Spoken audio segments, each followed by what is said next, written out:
What's up, guys? This is Giovanni. We're back. We're playing the Anne Frank House CD-ROM. This program was released back in 1999, and it's a really cool, informative edutainment kind of program that lets you learn more about the Anne Frank House and gives you context to the Anne Frank Diary. Famous diary written by Anne Frank many, many years ago, before and during the occupation by the Nazis. And this CD-ROM allows you to see what the Anne Frank house looks like back at the time. Basically, everything's in VR mode, so you basically click on things and look for the green highlighted circle and see what's there. Give you historical context. Dat is het boodschappenlijstje. This is the shopping list for the butcher. We all had our own. Dat is het boodschappenlijstje. This is the shopping list for the butcher. We all had our own vegetables. I found this after the war in one of the pockets of my coat, and I must say I'm very glad of it. It is Mr. von Pels's handwriting. He wrote down all sorts of peculiar things. He wanted blood pudding, liverwurst, legs and bones of veal, and a calf's head. Well, I didn't quite know what to do when I had to buy that, but Mr. von Pels was a good cook. He knew what to do with it. Can you imagine Miep Gies, somebody that's outlived everyone from that time period, just being the forebearer, the someone who has to recall and everything that happened back then. I don't recall if she ever complained, but she did. She does on occasion explain and recall things that happened at that time. I can't remember what I had last week, so can't imagine someone having to recall all these different things that happened at the time. But I'm sure if you ever had something traumatic, things become easier to remember. These are Miep Gies's original identity papers. She is of Austrian birth. These are Miep Gies's original identity papers. She is of Austrian birth. She is one of many working-class children sent north for 3 months to recover from the hardships of home. Following the First World War, Austria has fallen into a financial crisis. When it's time for Hermine to return to Austria, her foster family in Leiden thinks she's actually still too weak to go. It is decided to keep her in Holland for another 3 months. Child and family become ever closer, and slowly but surely, Hermine starts to take on the Dutch identity of Miep. And gradually, there is less and less talk of ever sending her back to Austria. Miep is growing up to be a real Dutch girl. Even so, she'll never forget where she came from. She maintains contact with her family, and her passport and official name remain Austrian. When Miep is 13, she moves to Amsterdam with her foster family. In 1933, aged 25, she goes to work for Opekta, Otto Frank's company, which produces a new gelling agent for making jam. New for its time, anyway. Besides her work as company secretary, Miep provides all external communication. Her knowledge of German comes in very handy here, because her boss, Otto Frank, who has just immigrated from Germany, is by no means fluent in Dutch. Furthermore, Opekta is a subsidiary of the German company Pommissen. In 1941, she marries Jan Gies, thereby attaining Dutch nationality. Miep's ability to speak German is useful in more places than just her work. When Otto invites her to visit his home, Anne's mother Edith is relieved to be able to speak German with her. And in time, Miep builds up friendly relations with many of the German Jewish refugees that make up the Frank circle of friends. In her diary, Anne Frank writes that Miep has become a close friend of the family, as has her husband, Jan Gies. Miep will write later that she can't put the people in hiding out of her mind, even for a moment.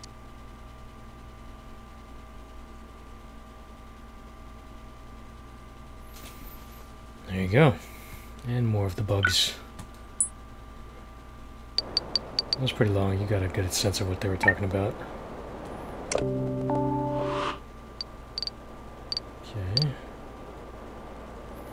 Mr. Kleinman.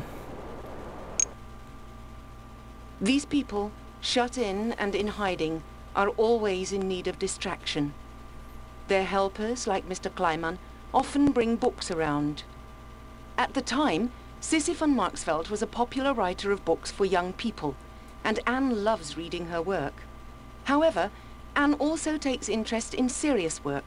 For instance, Palestine at a Crossroads, discussing the issue of Zionism, the Jewish people's struggle to have its own state.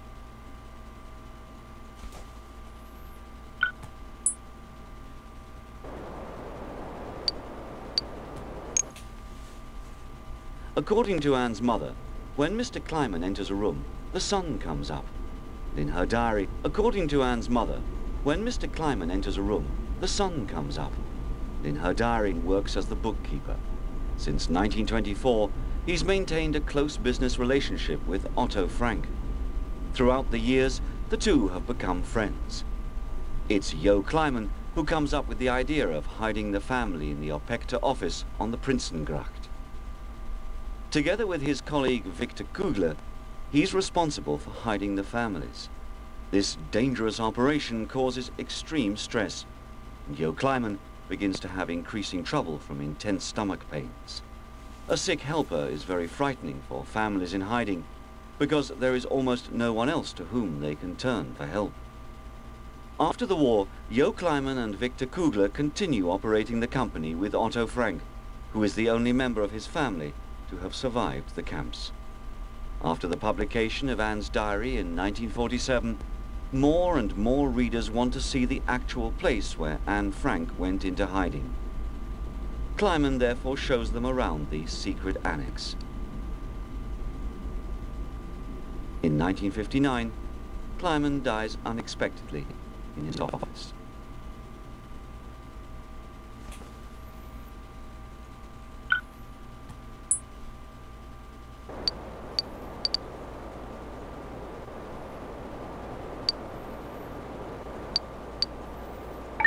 Okay, Mr. Kleiman. I have a feeling we're not going to learn too much more of you. Some BEP stuff. Bep Foskow's identification papers from the war have been preserved. At 20, Bep Foskow's identification papers from the war have been preserved. At 20, that helped the people in hiding. Since Bep often ate supper in the secret annex, Anne had the most contact with her. On the 9th of August, 1943, Anne describes Bep in her diary as a friendly, good-hearted and willing person. A cheerful presence at the table, good company, always satisfied with the food placed before her, and eating everything up, down to the very last bite. Elizabeth Bep Foskow was born in 1919. At age 18, in 1937, she was hired by Opekta. Miep Gies taught her her tasks as secretary. In 1942, she is put in charge of the company's administration. Bep's father works in the storeroom. He too knows of the people in hiding. After the war, Bep married and became Mrs. von Leik. She died in 1983 at the age of 63. She lived a while. A good while.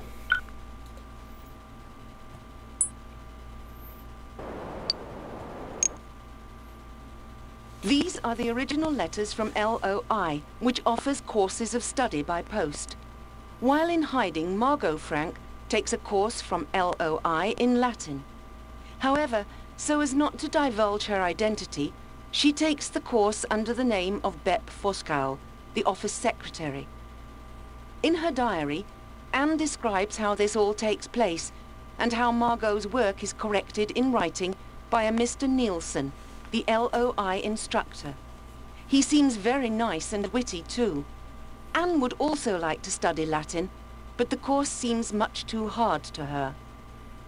After the arrest of Margot and the others, Bep has to write a letter to withdraw from the Latin course Margot was following. The teacher writes back. He doesn't want to lose his good pupil, who tries to persuade her to take only a temporary break from the course. After the war, Beb Voskuil would write again to tell him the real reason for withdrawing from the course. Dear Sir, after the war is ended, I like to add to my letter of the 28th of August 1944 the following. The lessons you sent to me were not meant for me at all, but for a girl who was in hiding. This girl was deported by the Germans in August 1944 and did not return. There were a lot of letters like that. Unrealized potential. Okay. Anything else in the front office? The windows are...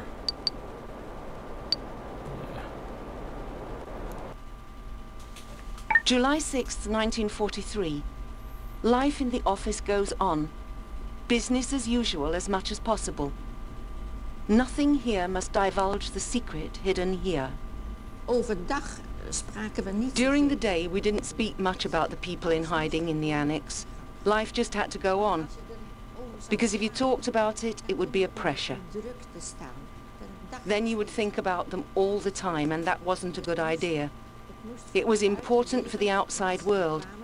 You had to appear as relaxed as possible to people who came by.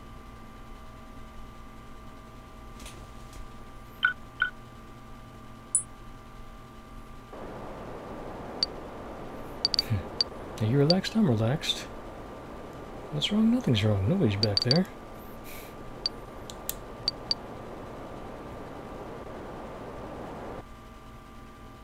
The gelling agent Opekta is extremely popular. You can make jam with it in 10 minutes.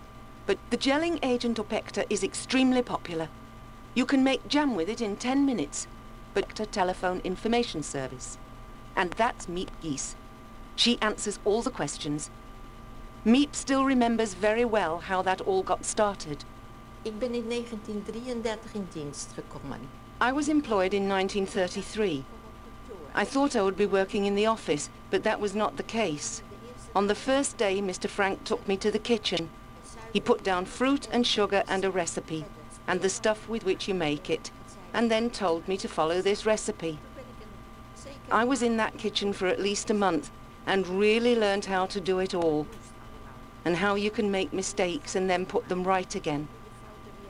Then Mr. Frank said that I would be in the office, and I would have a telephone, and I would be the information service. Dutch women would buy that stuff because they liked to make jam in the space of 10 minutes. But they would have to take so much fruit and so much sugar. But they often took much more fruit than sugar, and that didn't work.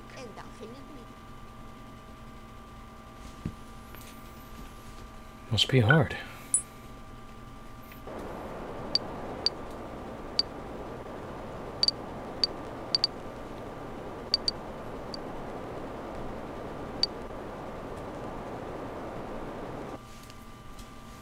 On the 12th of December 1942, Anne describes what she sees from the office at night, looking through a gap in the curtains at the people in the street. Reading what she writes, one becomes aware of the pleasure she takes in writing.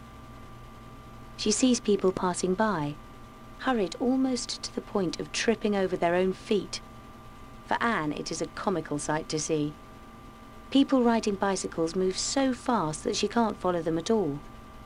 Those riding slowly enough for her to have a look at don't always look very nice. Children in particular, whose language is incomprehensible.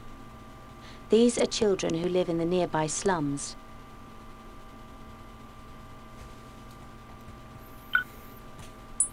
You notice everything that every English speaker in this program speaks British English. No one here speaks American. Or any other accent for that matter.